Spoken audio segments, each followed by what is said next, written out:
तो हेलो, तो कैसे हैं मेरे शेर सुनियो। हमें उम्मीद है कि आप बहुत अच्छे होंगे, बहुत ज़बरदस्त रहे और इस संघर्ष की लड़ाई में हम भी आपके साथ हैं। आप निरंतर लगातार पढ़ रहे हैं, बहुत मेहनत कर रहे हैं और इसी तरह मैं ऊपर वाले से प्रार्थना करता हूँ कि आप लगे रहिए और निश्चित रूप से आपकी सफलता मिलेगी। और आज हम लोग क्या करेंगे कि प्रश्नावली 1.1 का जो क्वेश्चन नंबर 2 है, वो हम सॉल्व कर देते हैं बहुत ही आसान तरीके से, ताकि आपको थोड़ा-सा डाउट नहीं हो, ठीक है ना? आपके साथ मैं निरंतर रहूँगा, आपका हेल्प करूँगा, किसी भी प्रश्न को मैं ऐसा सॉल्व करूँगा कि आपको थोड़ा भी प्रॉब्लम ना हो। तो आइए हम लोग बिना देर किए इस प्रश्न को हम लोग सॉल्व करते हैं। चलिए करें कि दर्शाइए कि कोई भी धनात्मक विषम पूर्णांक 6q+1 या 6q+3 या 6q+5 के रूप का होता है, जहाँ q कोई पूर्णांक है। ठीक है ना बाबू? तो सबसे पहले हम लोग जानते हैं कि सम पूर्णांक क्या है, विषम पूर्णांक क्या है। यानी सम पूर्णांक हम लोग जानते हैं, सम संख्या, सम संख्या, ठीक है ना बाबू? तो सम संख्या आप लोग जानते हैं कि जो संख्या 2 से कट जाए उसे हम लोग क्या बोलते हैं, सम संख्या। जैसे 2, 4, 6, डॉट डॉट। और जो संख्या 2 से ना कटे उसे हम लोग क्या बोलते हैं, विषम संख्या। क्या बोलते हैं, विषम, विषम संख्या, ठीक है ना। जैसे आपका 1, 3, 5, 7 आगे डॉट डॉट डॉट, ठीक है ना बाबू। तो यहाँ पे देखिए हम लोग कहते हैं कि दर्शाइए कि कोई भी धनात्मक पूर्णांक। तो हम लोग सबसे पहले क्या करेंगे, लिखिए माना कि, माना कि, माना कि धनात्मक विषम पूर्णांक बराबर ए। धनात्मक, धनात्मक विषम पूर्णांक, विषम पूर्णांक, विषम पूर्णांक बराबर ए मान लिया, ठीक है ना। अब देखिए, अब देखिए यहाँ पर देखिए 6q+1 है, ठीक है ना। तो इसको हम लोग b मान लेंगे। b बराबर कितना हो जाएगा, 6। b बराबर 6। अब देखिए अब हम लोग क्या करेंगे, हम लोग जानते हैं कि यूक्लिड, यूक्लिड विभाजन, विभाजन, यूक्लिड विभाजन प्रमेयिका से, प्रमेयिका से, यूक्लिड विभाजन प्रमेयिका से सभी लोग जानते हैं कि ए बराबर बी क्यू प्लस आर। क्या होता है बाबू, ए बराबर बी क्यू प्लस आर। ये बाबू आप लोग जानते हैं, आप लोग को बताने की ज़रूरत नहीं है, ठीक है ना। अब देखिए हम क्या करेंगे, यहाँ पे हम लिख सकते हैं ए बराबर, अब बी के मान कितना है, 6q प्लस आर। यहाँ तक किसी को दिक्कत है? उम्मीद है कि आप लोग बहुत अच्छे से समझ रहे होंगे। अब देखिए क्या करेंगे, अब देखिए आर का मान रखेंगे, ठीक है ना, आर का मान, ठीक है ना। आर बराबर 0, 1, 2, 3, 4, 5 रखने पर, रखने पर, ठीक है ना। वो कोई दिक्कत है? आर बराबर 0, 1, 2, 3, 4, 5 रखने पर, तो सर 6 का ही नहीं रखेंगे, 7 का ही नहीं रखेंगे। यहाँ पे बी के मान जितना दिया रहेगा उससे छोटा रखना है। 6 दिया है तो हम लोग कितना तक रखेंगे, 5 तक रखेंगे। बहुत अच्छे से आप लोग समझ रहे हैं। अब देखिए क्या करेंगे, यहाँ पर लिखिएगा जब r बराबर 0 कामा तब, ठीक है ना, कामा जब r बराबर 0 कामा तब r, तब a बराबर 6q प्लस 0, 6q प्लस 0 हो जाएगा। यानी यहाँ पे आपका हो जाएगा, कितना हो जाएगा, 6q हो जाएगा। किसी को दिक्कत है? बाबू देखिएगा, जब r बराबर 1, ठीक है ना, यानी r की जगह पर 1 रखेंगे तब देखिएगा क्या होगा, a बराबर 6q प्लस 1 हो जाएगा। दिक्कत है किसी प्रकार की? फिर रखिए बाबू, अब देखिएगा जब r बराबर 2 कामा तब a बराबर कितना हो जाएगा, a बराबर 6q प्लस 2 हो जाएगा, ठीक है ना। देख ले कहाँ तक दिखाई देता है। ठीक है ना। यहाँ पर देखिएगा, जब r बराबर 3 कामा तब e बराबर 6 क्यूब + 3 हो जाएगा। और देखिए थोड़ा सा ध्यान दीजिएगा, क्वेश्चन ये बहुत जल्दी बन जाएगा यहाँ पे। अब यहाँ पर आ जाते हैं, देखिएगा जब r बराबर 4 कोमा तब a बराबर 6 क्यूब + 4 हो जाएगा।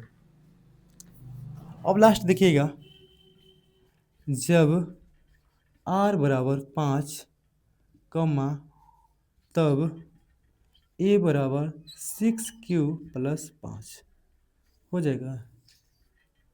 अब देखिए हम लोग को क्या करना है, इतना मान हम लोग रख दिए।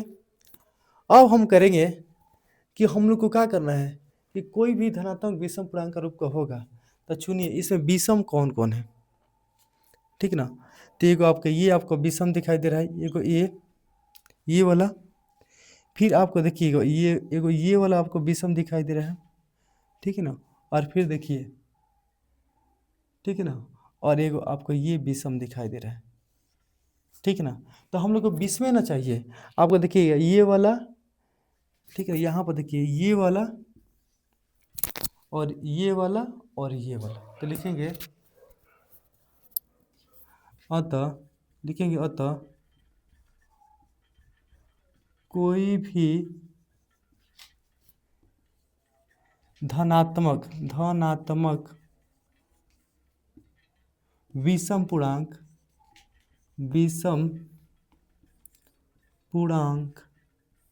ठीक है ना। पहले देखिए 6 क्यूब + 1 पूर्णांक 6 क्यूब + 1 कामा 6 क्यूब + 3 कॉमा 6 क्यूब + 5 के रूप का होगा, ये हमारा क्या होगा, प्रूव्ड। ठीक है ना। तो अतः कोई भी धनात्मक विषम पूर्णांक 6 क्यूब + 1 6 क्यूब + 3 6 क्यूब + 5 के रूप का होगा। बस इस सवाल को इतने आसान तरीके से बना देना है।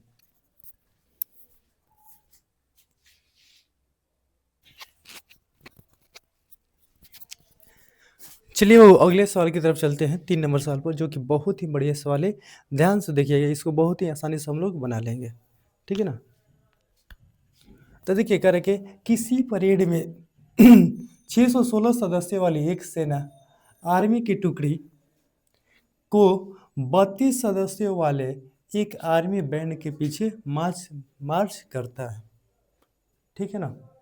तो दोनों समूहों को समान संख्या वाले स्तंभों में मार्च करना है। दोनों समूहों को समान संख्या वाले स्तंभों में मार्च करना है। तो देखिए करें कि उन स्तंभों की अधिकतम संख्या क्या है जिसमें वे मार्च कर सकते हैं। तो अब यहाँ पर ध्यान देखिए, जब भी अधिकतम का है तो हम लोग क्या करेंगे, संख्याओं को तो 2 को दिया है, उसका HCF ज्ञात करेंगे यूक्लिड विभाजन प्रमेय से, और देखिए हमारा आंसर आ जाएगा और बहुत ही आसानी से यह सवाल हमारा बन जाएगा। तो देखिए सबसे पहले हम लोग जानते हैं यहाँ पे 616 है कामा, और दूसरी संख्या कितना है, 32 है। क्या है, 32 है।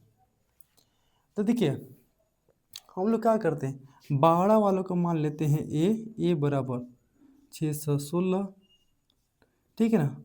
अब बी बराबर 32। आप लिखना चाहते हैं तो लिख सकते हैं कि परेड में 616 सदस्य वाली एक सेना की आर्मी की टुकड़ी 32 सदस्य वाली आर्मी के बैंड के पीछे मार्च कर रहे हैं।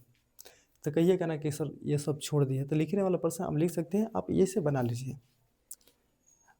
आइए अब देखिए हम लोग क्या करेंगे,